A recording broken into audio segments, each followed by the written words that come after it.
post.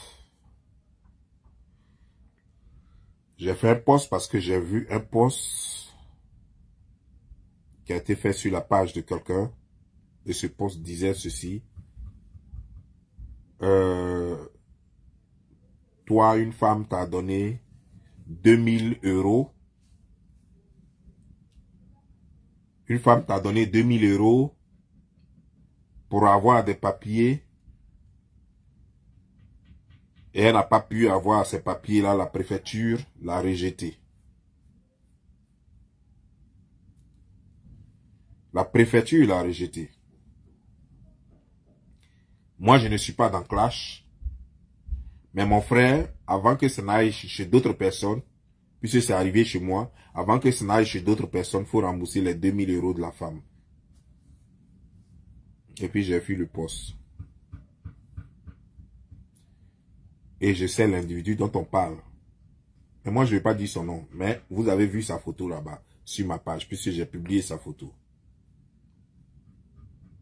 Mais moi, j'ai pris la décision, sans jurer, j'ai pris la décision de ne plus jamais faire vidéo sur ce mécréant, sauf si c'est d'actualité. En fait, sauf si c'est un fait dont on doit vraiment parler. Où tout le monde parle, où il y a vraiment un truc, vraiment, comme par exemple ça là, par exemple. Parce que je ne sais pas ce que je vais encore dire. J'ai dit à tout le monde combien de fois ce monsieur est un escroc. Est-ce que vous connaissez dans votre vie là, quelqu'un qui dit qu'il est religieux, qu'il est pasteur, mais qui n'a pas d'église? Lui-même, d'abord, c'est-à-dire qu'il n'a pas d'église, pas pour les gens d'abord, hein. D'abord, il n'a même pas d'église lui-même. C'est-à-dire que les gens se lèvent vendredi, samedi, dimanche pour aller à l'église. Lui, il ne va pas à l'église. Il est assis dans un fauteuil qu'il a acheté, je ne sais où, à Bramakote ou bien quelque part, ou bien il a appelé un jeune du quartier, il dit, pardon, il faut me faire un fauteuil, le jeune du menuisier du quartier, il dit, il faut me faire un fauteuil. Et donc, il a fait un fauteuil quelque part où il a mis, je sais pas, papier peint comme chez moi ici, là. Il a mis papier peint quelque part, et puis il est là. Donc, tous les jours, lui, il est assis quelque part, il va insulter maman des gens copieusement. Il va insulter des mamans des gens copieusement. Il va insulter nos sœurs copieusement. Il va insulter nos nièces copieusement. Il va insulter tout le monde. Quand il est rassasié d'insulter le monde entier, il va prendre ses propres sœurs. Il va insulter leurs en bas. Il va les insulter copieusement. Et puis il est assis là. Et toi, femme, tu sais que ce monsieur a déjà fait plusieurs fois la prison pour escroquerie. Mais tu veux que ce soit lui qui prie pour toi, pour que toi on te donne papier. Alors que lui-même, il va tout le temps en France, il cherche papier.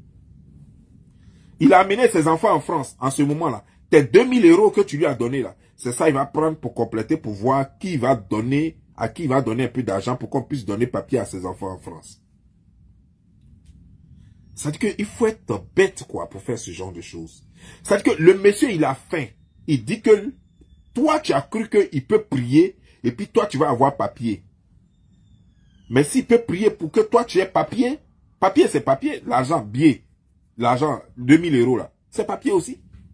C'est qu'il peut prier pour lui-même mettre 2000 euros dans sa poche. Donc toi, il faut lui donner 2000 euros en espèces. C'est-à-dire qu'il faut aller travailler, tu vas avoir de l'argent, prendre cet argent là, venir lui donner à lui, lui va prendre, il va mettre en poche, et puis toi, tu vas attendre prière pour avoir papier. Madame, si ton enfant te dit que tu es bête, tu vas le frapper. Si ton enfant, ton propre enfant que tu as mis au monde, te dit, maman, tu es trop bête, est-ce que tu vas frapper ton enfant? Est-ce que tu vas te fâcher? Madame, moi, si j'étais à ta place, sérieusement, hein, je le disais à la mère de Naël. Moi, femme comme toi, là, dès que j'apprends ça net, là, je viens à la maison, je prends mes quelques chemises qui sont à la maison. Tout ce qui est à la maison, il faut prendre. Je prends mes chemises qui sont à la maison, je prends mes trucs et puis je quitte la maison. Je t'abandonne la maison. Dès que j'apprends ça là. Parce que je ne peux pas faire chemin avec une femme. Tu n'es pas simplement bête. Tu es bête, tu es ignorante, tu es stupide, tu es... Tout ce qu'il y a de bête sur terre. Tout ce qu'il y a de bête, bibi, bête, tout ce qu'il y a bête sur terre, tu es ça. Tu vois le métier là, le monsieur là, tu le vois matin, midi, soir, en train de se gosier sur internet, en train de chercher l'argent. Il va aux choses, comment dire, genre, il va au, comment dire, genre, au Cameroun. Tout ça, l'entrée chercher l'argent. Il gifle des pauvres femmes là-bas. Il cherche l'argent. Hein. Il n'a jamais guéri quelqu'un là-bas. Une chanteuse est morte là-bas dans son ignorance. Il va au Burkina Faso, il fait la même chose là-bas. Il va au Gabon, il fait la même chose là-bas. Le monsieur est en train de racketter l'Afrique. Je l'ai exposé ici. Tout le monde le croit. Même les vidéos sont encore sur YouTube. Mais toi, avec tout ce qu'on dit sur lui, avec tout ce que tu sais sur lui, tu allais lui remettre 2000 euros. Madame, il n'y a pas plus bête que toi. Vrai, vrai. Tu fais partie de ces femmes les plus bêtes au monde.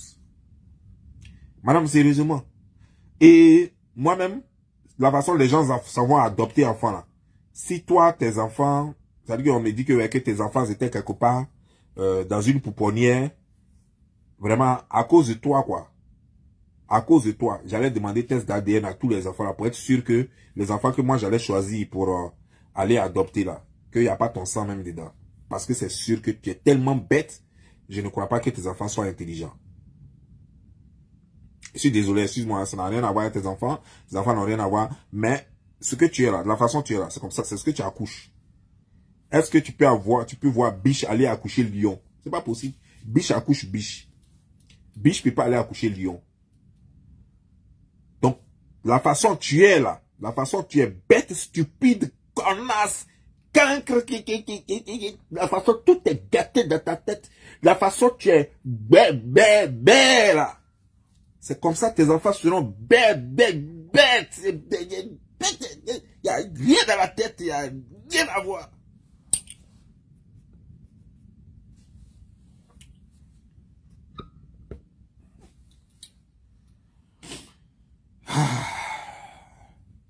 Qu'est-ce qu'on a fait à certaines femmes, nos sœurs, nos cousines, nos tantis, Qu'est-ce qu'on vous a fait? Il suffit d'un petit problème, vous paniquez. Et vous avez l'argent. C'est-à-dire que c'est vous qui économisez. Vous ne dépensez pas. Quand vous voulez manger, il y a toujours garçon pour vous inviter à manger. Vous voulez habiller, il y a garçon qui paye pour vous. C'est-à-dire que, donc vous ne dépensez pas votre argent là, ça est là toujours. Donc, si c'est pas pour donner à pasteur, c'est pour mettre ça dans quoi? C'est pour aller faire des dons, par exemple, c'est pour aller faire des dons à des trucs. C'est-à-dire que se mettre dans des trucs qui ne donnent rien, qui n'ont pas de sens, quoi. En fait, vous prenez, vous allez faire des dépenses sur des gens inutilement.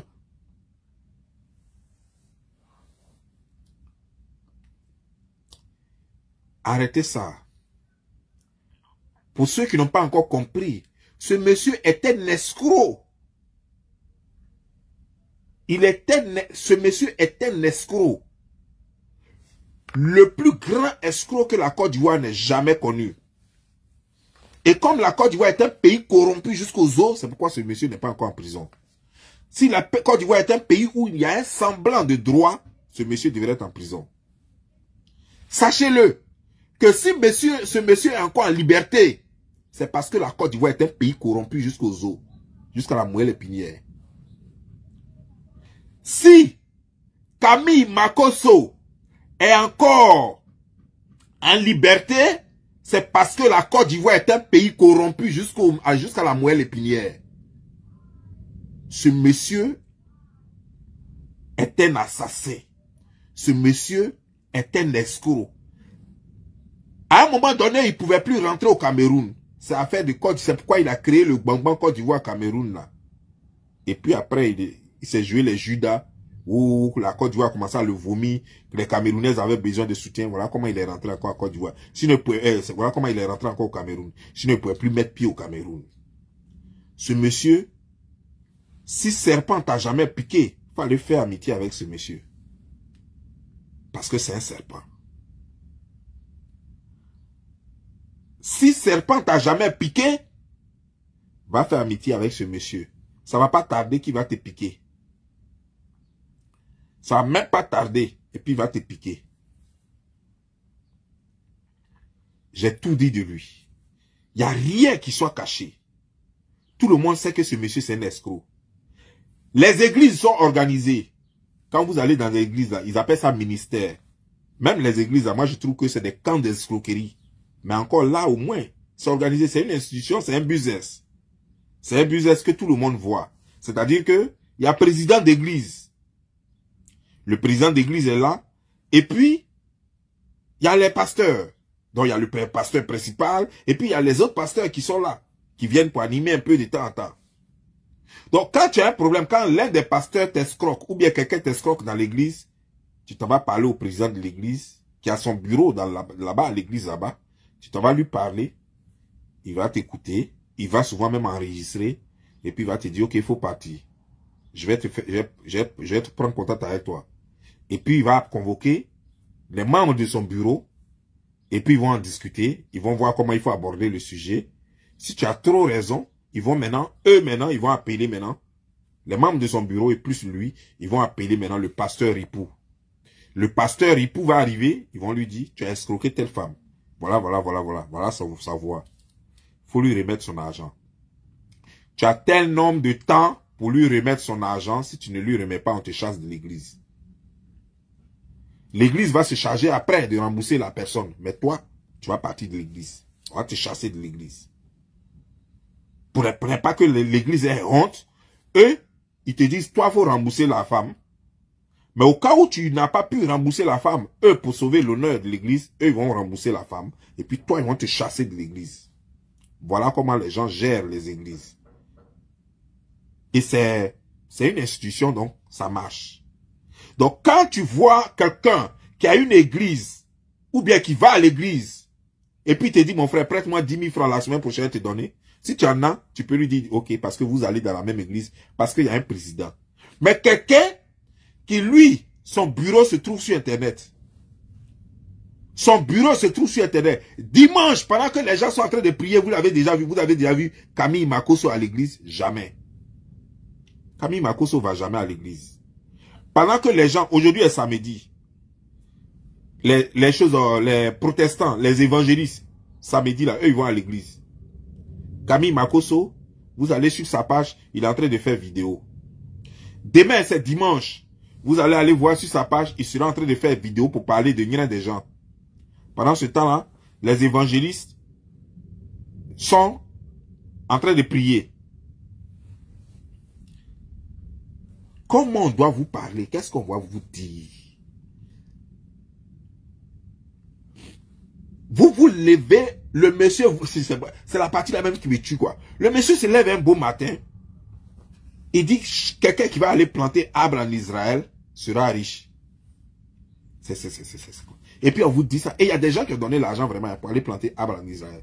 Je dis, mais attends, vous réfléchissez comment même? Vous êtes aussi désespéré que ça? Vous êtes vraiment désespéré au point de penser que on peut planter arbre en Israël et puis ça te rend riche. C'est qu'il y a longtemps, les Israéliens eux-mêmes, ils ont fini de planter arbre choses dans leur pays pour qu'eux-mêmes soient riches. On vous a dit qu'ils ne veulent pas être riches aussi.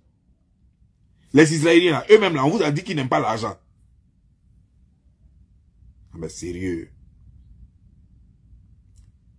Donc les Israéliens sont là. Il y a les Alaka Diama dans leur pays. En Israël, les mosquées de l'Israël, là, il y a des mendiants devant les mosquées. Dans les rues en Israël, il y a des mendiants dans les rues en Israël. Il y a des handicapés qui demandent de l'argent. Il y a des gens même qui sont bien portants, mais qui ont des difficultés, qui demandent de l'argent là-bas. Eux, ils ne voient pas de bonheur de ça là. Hein. Ils ne voient pas huile que tu dis que tu proposes aux Africains là. Eux ne voient pas huile là-bas. Hein. Ils ne voient pas les arbres là-bas. Hein. Mais c'est Africain de Côte d'Ivoire, de Cameroun, de je ne sais où là, qui va aller planter arbre là-bas. Et puis lui, ça va le rendre riche, lui et sa famille. Et puis Israélien, même lui-même qui est dans son pays là, lui ne sait pas que en plantant arbre là-bas, là, ça va le rendre riche. Lui ne sait pas. Vous voyez ce genre de truc. Quand même, réfléchissez. Quelqu'un vient vous dire des bêtises et puis à nous aller. Oui, j'ai de l'huile. Vous prenez l'huile là, ça va prendre huile, choses comme des gens. Pipi, de choses comme des gens. D'Akpani, ça va prendre pipi d'Akpani avec pipi de souris, avec huile d'ino du voisin, ça va, et puis vient vous vendre, et puis vous achetez, et puis vous êtes content. Mais tu es bête! Quelqu'un est allé au plateau, il a demandé aux enfants, il leur a donné 500 francs CFA. Il dit, attrapez-moi les Akpani, prenez-moi leur pipi, et puis remplissez-moi dans une bouteille. Et puis vous êtes là, et puis vous pensez que... Il se lève matin, bonheur, il dit à Diallo, Diallo, tu as combien tu as combien de bouteilles d'huile là? Ok, donne-moi 2 bouteilles d'huile et mettre dans mes trucs là. Et puis vous êtes là. Il s'en va là, à Djamé là. Et puis il fait les stickers là. Il fait coller ça là. Il dit que non, c'est venu d'Israël. Il prend un billet d'avion. Lui-même, il s'en va en Israël, se balade un peu en vacances. Il dit qu'après, il revient. Maintenant, il s'en va voir ces gens, ces petits là, choses comme à Djamé. Et puis, ils font des cartons là. Il dit que, ouh, voilà, tout ça, ça vient de l'Israël. Regardez. Ça, c'est les Ken que nous, on connaît. Lui, c'est un petit, c'est un petit. Toi, tu es encore dans les vieux Ken que nous, on faisait depuis, je sais pas quelle année là. Lui, c'est dans ces vieux Ken là que lui encore. Lui, là encore. Ça, c'est des trucs qu'on faisait quand nous, on était adolescents, on avait dans les 17 ans, 18 ans. Ça, c'est des Ken qu'on faisait là. C'est dans ça, lui, là encore.